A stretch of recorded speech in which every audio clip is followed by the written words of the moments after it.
मन स्टैक सब करे, मन स्टैक समझे ना कोई। जो मन लगा के मन स्टैक समझे तो जॉब काहे ना होई। तो ये बहुत ज्यादा जरूरी है कि आप जिस टेक्नोलॉजी के बारे में इतनी बातें कर रहे हो, क्या आपसे अगर कोई पूछा जाए कि मन स्टैक कैसे काम करता है तो आप उसको 10 मिनट 15 मिनट 20 मिनट समझा सको। समझाने के लिए क्या जरूरी है कि आप उसको समझ सको। तो आज हम लोग पढ़ेंगे, आज की कक्षा में, तने भैया की कक्षा में क्लास होगी कि क्या आप मन स्टैक समझ सकते हो। और समझने का मेरा एक ही क्राइटेरिया होता है कि क्या आप ये वीडियो देखकर किसी और को समझा सकते हो। ट्राई करना। तो पहले समझते हैं कि मन स्टैक होता क्या है। ठीक है, तो हम चौक और ब्लैक बोर्ड हमारा यहाँ है ना। तो चलिए शुरू करते हैं, समझते हैं कि मन स्टैक होता क्या। तो अगर हम मन स्टैक को ऐसे लिखे MERN, तो जो आम टीचर होते हैं यानी कि मैंगो टीचर, वो आपको बोलेंगे कि ये मैंगो का मतलब, M का मतलब होता है मोंगो ना कि मैंगो, और E का मतलब होता है एक्सप्रेस,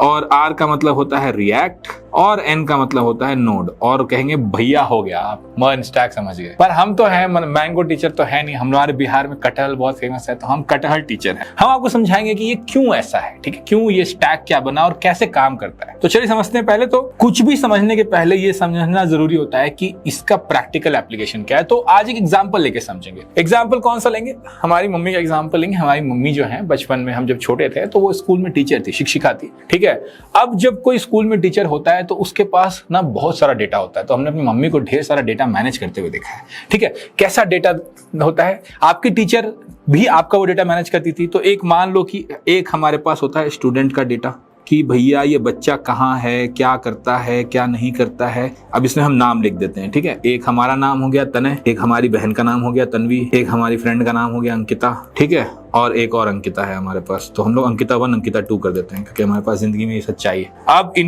इनका हम लिखेंगे ये किस स्टैंडर्ड में है। तो मे बी ये 3 में है, ये 1 में है, ये 2 में है, ये 1 में है। और फिर हम लिखेंगे अच्छा इनका रोल नंबर क्या है। तो यहाँ हम स्टैंडर्ड लिख रहे हैं, यहाँ नेम लिख रहे हैं, यहाँ रोल नंबर लिख रहे हैं। रोल नंबर लिख रहे हैं तो इनका रोल नंबर है 33, इनका रोल नंबर है 22, क्योंकि हम लोग टी वाले हैं। ये अंकिता A वाली हैं तो इनका नंबर है 11, अंकिता नंबर 2 का 12।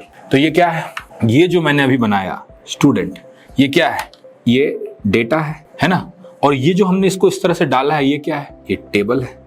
तो आप डेटा को कैसे स्टोर कर रहे हो? टेबल। ऐसा तो नहीं कि हमने टेबल नहीं देखा, हर जगह देखते हैं। आप जब कुछ भी खर्चा कितना हुआ आप उसको लिखते हो, आप रोज कितना दौड़ते हो, आप कुछ भी मैनेज करते हो, तो आप डेटा को कैसे मैनेज कर रहे हो? टेबल्स में डाल रहे हो। डेटा तो आपका ऐसा रहता है कि एक जो एसोसिएटेड पीस है, ये जो आपका एसोसिएटेड पीस है तने, अगर ये तने है तो इसके साथ जो डेटा अटैच्ड है वो अटैच्ड होता है। अब ये टेबल में रखने का तरीका है, इसको अलग तरह से भी रखते हैं, इसको डॉक्यूमेंट में भी रखते हैं, उसमें हम अभी नहीं जाते हैं। बट इंपॉर्टेंट पॉइंट ये है कि कहीं ना कहीं आपको डेटा का एक स्टोरेज चाहिए। और ये क्यों चाहिए इसको भी समझते हैं। स्कूल का एक एग्जांपल लेते हैं कि टीचर आती हैं क्लास में एक और बोलती हैं कि ये वाला सवाल है, कौन बनाएगा? कोई हाथ उठाता है, तो आओ बनाओ। वो बच्चा जाके सवाल कहाँ बनाता है?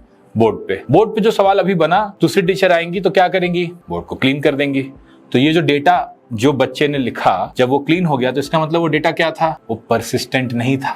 ठीक है, लेकिन किसी का टेस्ट का नंबर, किसी के मिड टर्म का नंबर, किसी के एंड सेम का नंबर, किसी का रोल नंबर, किसी का घर का एड्रेस, माता का नाम, पिता का नाम, ये सब आपको कहाँ चाहिए? परसिस्टेंट स्टोरेज में चाहिए। इसका मतलब ऐसे जगह चाहिए जहां हर कोई आके मिटाता ना रहे हर समय। परसिस्टेंट स्टोरेज चाहिए। आप कुछ भी देखो, आप एक फोटो डालते हो इंस्टाग्राम पे, आप एक लाइक करते हो, आप एक कमेंट करते हो, आप यूट्यूब पे देखते हो, लाइक करते हो, बुकमार्क करते हो, प्लेलिस्ट में ऐड करते हो, ये सब परसिस्टेंट है ना। ऐसा तो नहीं होता कि रिफ्रेश करते हो तो गायब हो जाता है। तो आपको एक परसिस्टेंट डेटा स्टोरेज चाहिए। इसी डेटा स्टोरेज को हम जब डायग्राम बनाते हैं तो ऐसे दिखाते हैं। ये हम डीबी दिखाने का एक तरीका है, ये वाला पीस। ठीक है, और यही डीबी जो है, ये डेटा जो है, जहां पर आप ये स्टूडेंट का टेबल रख रहे हो, जहां पर आप, अगर मैं इसी को एक और थोड़ा सा बढ़ाना चाहूं, मैं इसको बोलो एक स्टूडेंट मार्क्स टेबल भी मैं बनाना चाहूं, ठीक है, तो इसमें फिर से मेरे पास ये आएगा तने, कौन सा एग्जाम था? इंग्लिश का एग्जाम था। इंग्लिश के एग्जाम में फुल मार्क्स कितने थे? 100।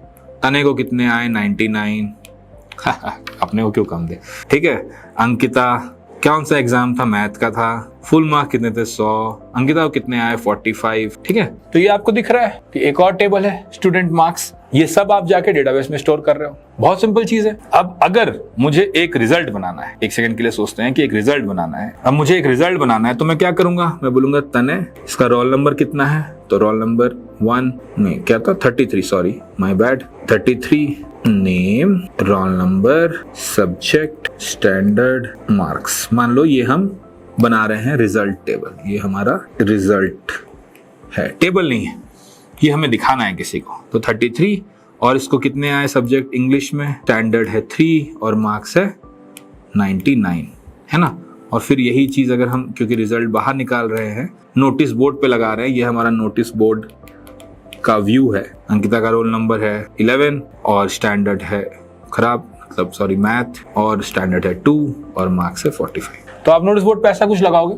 आप भी समझ रहे हो कि ये एकदम बहुत ही बढ़िया वाला एग्जाम्पल नहीं है, पर आपको ही समझ में आ रहा है कि दो चीजें हो रही है यहाँ पे। अगर आप ध्यान से देखो तो दो चीजें हो रही है, एक ये और ये क्या है, टेबल्स हैं जहां पे क्या डेटा रखा हुआ है, और ये वाला जो हमने बनाया ये क्या है, ये एक व्यू है जो बेस्ड ऑन डेटा आ रहा है। ठीक है, तो आपको ही समझ में आ रहा है कि डेटा को परसिस्टेंट रखना जरूरी है, पहली बात। और सेकंड थिंग ये कि अगर हमें चाहिए तो हम वो डेटा निकाल कर देख भी सके, तो हम डेटा निकाल कर देख सकते हैं। इस डेटा को निकालने के जो तरीके होते हैं उनको हम कहते हैं क्वेरीज। तो क्वेरीज क्या होता है, डीबी से डेटा निकालना। ठीक है, ये अब अपने आप में एक होता है। तो होता क्या है आमतौर पे कि आपके पास ये अगर एक सर्वर है, ऐसा कुछ सर्वर है, तो इसके से दूर कहीं पर एक डेटाबेस रखा जाता है, और ये दोनों जो हैं किसी डेटा सेंटर में होते हैं, इसीलिए इनको डेटा सेंटर बोलते हैं। ठीक है, तो ये कहीं पर एक डेटा सेंटर में होते हैं। ये मैं आपको क्यों समझा रहा हूं, ये मैं आपको समझा रहा हूं क्योंकि आप जब अपना फोन खोलते हो, ये आपका फोन है प्यारा सा, ज्यादा बेजल हो, बेजल कम करते हैं, कलर भी बदल लेते हैं फोन का। आजकल के फोन में तो इतना बेजल होता नहीं है। हाँ ये ठीक है। तो आप जब अपना फोन खोलते हो और फोन पर आप अपना रिजल्ट देखने की कोशिश करते हो, ऐसा कुछ मैथ 82, इंग्लिश 99, ऐसा कुछ आप देखने की कोशिश करते हो, तो ये जो आपका फोन है ये इंटरनेट के थ्रू इस डेटा सेंटर से बात करता है, और यहां से डेटाबेस वो बात करता है सर्वर से। तो आपको समझना चाहें तो डेटाबेस और सर्वर वो आपस में बात करते हैं, और ये डेटा सेंटर से जो बात हो रही है ये सर्वर से होती है, ऐसे। तो अगर मैं वापस से मर्ज स्टैक लिखूं एक बार, तो जो मेरा एक्सप्रेस है वो ये मेरा सर्वर पे रहता है, ये जो नोड है वो एक्सप्रेस पे चलाने के लिए, मतलब एक्सप्रेस को चलाने के लिए नोड जो है वो एक बेस है जिसके ऊपर एक्सप्रेस एज एन ऐप चलता है, तो ये मेरा है। और जो मेरा मोंगो है, एक बार इसको दूसरे कलर से लिखते हैं, जो मेरा मोंगो है वो मेरे डेटाबेस पे होता है, और जो मेरा रिएक्ट है वो मुझे दिखाने का काम करता है। कैसे करता है इसको एक बार समझते हैं फिर अच्छे से। देखो ये जो मैं पढ़ा रहा हूं ऐसे ही मैं बहुत धीरे धीरे आराम से बहुत बार एक ही चीज को कह के कहते हैं ना, घस घस के पढ़ाता हूं। मेरा ये पढ़ाने का तरीका बहुत साल का पुराना है, मैं आराम से पढ़ाने वाला इंसान हूं, और बहुत सारे बच्चे पढ़ते हैं मुझसे। मेरा एक अलग कोहॉर्ट चलता है जिसमें ये बच्चे पढ़ते हैं प्रोग्रामिंग। तो अगर आपको भी पढ़ना है इस तरह से समझ के आराम से पढ़ने वाले तरीके से, तो मैं जो लिंक है जो मेरे कोहॉर्ट का वो मैं डाल दूंगा। कोई हड़बड़ी नहीं है, बहुत सारा वेट लिस्ट है, तो आप आराम से आना जब आपको मन करे।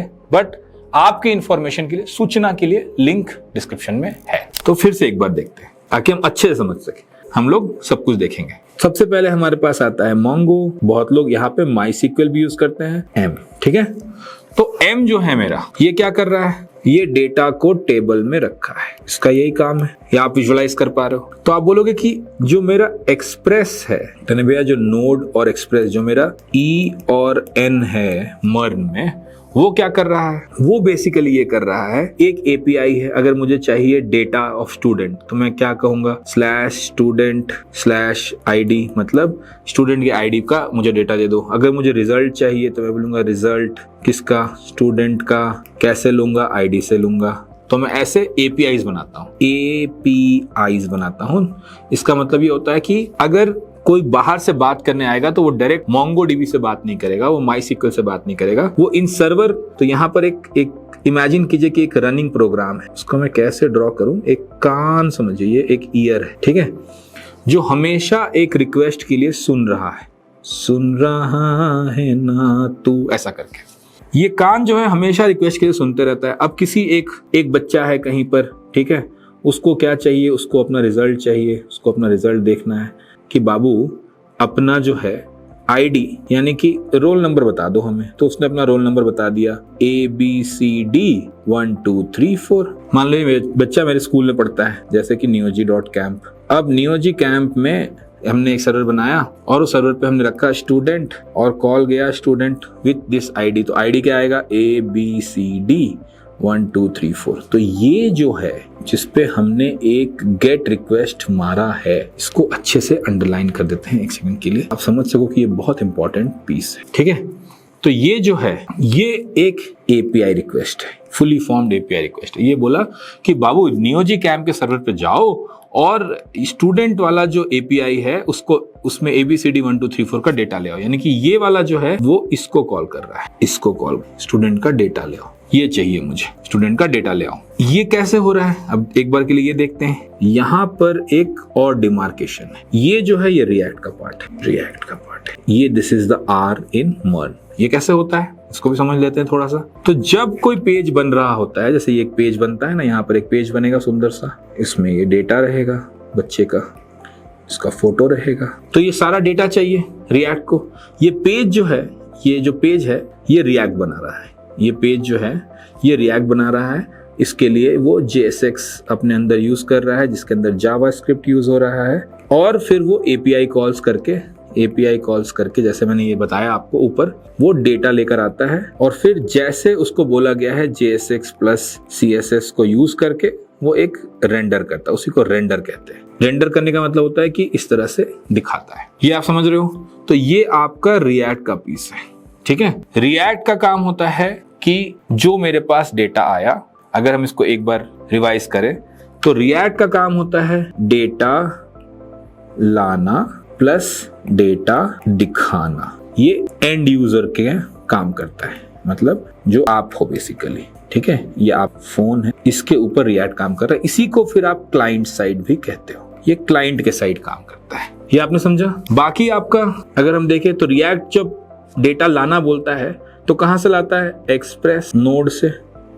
ठीक है, एक्सप्रेस नोड से डेटा को लाता है। इसका काम क्या क्या होता है, इसका काम क्या होता है, डेटा रिक्वेस्ट सुनना, ठीक है, प्लस डेटा डेटाबेस से लाना। ठीक है, ये सर्वर साइड होता है, ये एक सर्वर होता है कहीं पे, वो सुन रहा होता है। इस सर्वर को एक नाम दिया जाता है, neoji.camp कहिए, उसको invac.com कहिए, कुछ भी कहिए, taneprataap.com कहिए, एक सर्वर को नाम दिया जाता है। ठीक है, इन दोनों के बीच में एक डिमार्केशन होता है। और फिर आता है आपका मोंगो या MySQL, जिसको आप M बोलते हो MERN में। इसका काम क्या होता है, डेटा रखना प्लस डेटा देना। इसका काम स्टोरेज है ना, तो डिलीट कर देते, गंदा लिखा है मैंने, स्टोरेज। तो ये डेटा को स्टोर कर रहा है और जब इससे सर्वर डेटा मांग रहा है, इसको आप कहो डेटाबेस, और ये आपका सर्वर साइड ही होता है। तो ये आपका MERN स्टैक हो। अगर आपको किसी को MERN स्टैक समझाना है तो बेसिकली आपको ये डायग्राम को समझाना होगा कि ये एक डेटाबेस है जिसके अंदर क्या है भैया, बहुत सारा डेटा है। ठीक है, और यहाँ पर एक सर्वर है जिसके अंदर क्या है भैया, APIs हैं, और फिर एक आपका क्लाइंट है। इस क्लाइंट को भी ड्रॉ कर देते हैं थोड़ा सा, है ना। ये इंटरनेट के थ्रू, इंटरनेट है, इसके थ्रू सर्वर से बात करता है, डेटा लेता है। ये लोग दोनों आपस में बात करते हैं, डेटा लेते हैं, और उसके बाद ये क्या करता है, पेज को रेंडर करता है। ये है आपका MERN स्टैक। अगर मैं लास्ट एक बार और आपको रिमाइंड कराऊं तो ये है रिएक्ट, ये है नोड प्लस एक्सप्रेस, और ये है आपका मोंगो या MySQL, और इसी को अगर हम नाम RNEM सब मिलाकर कैप्टन व्योम MERN। ठीक है, अगर आप इसको ऐसे समझा पा रहे हो, जैसे कितना सोचो आप, ऊपर से मैं पढ़ाए जा रहा हूँ, कितना समझाया है देखो। फिर से एक बार अगर हम देखेंगे तो इतना सब हम पहले हमें ये समझना है कि डेटा क्या होता है, डेटा स्टोरेज क्या होता है, डेटा परसिस्टेंस क्या होता है, परसिस्टेंस क्यों जरूरी है ना।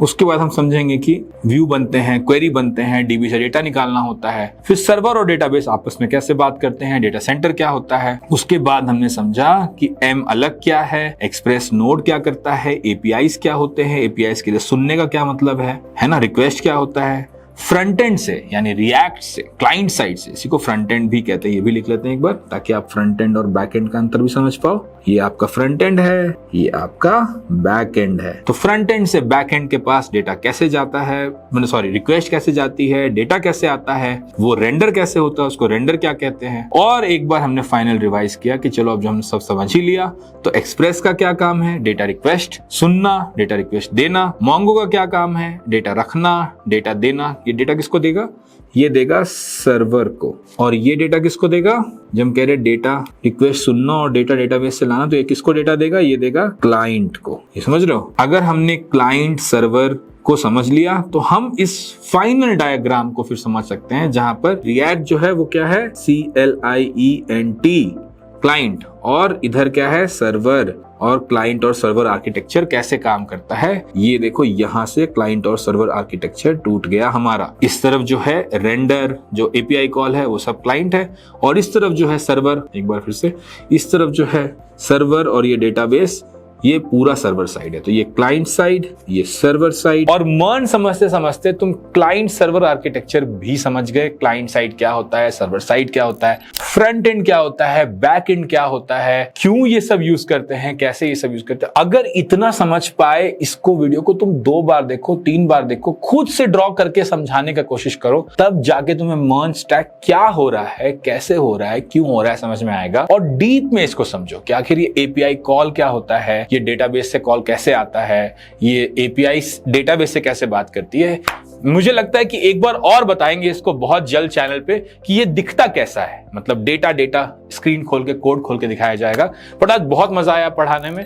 तो अगर आपको पढ़ने में मजा आया तो ऐसे और वीडियोस के लिए लाइक करना, कमेंट करना, शेयर करना, सब्सक्राइब करना मत भूलना। कमेंट में जरूर बोलना कि भैया बहुत मजा आया।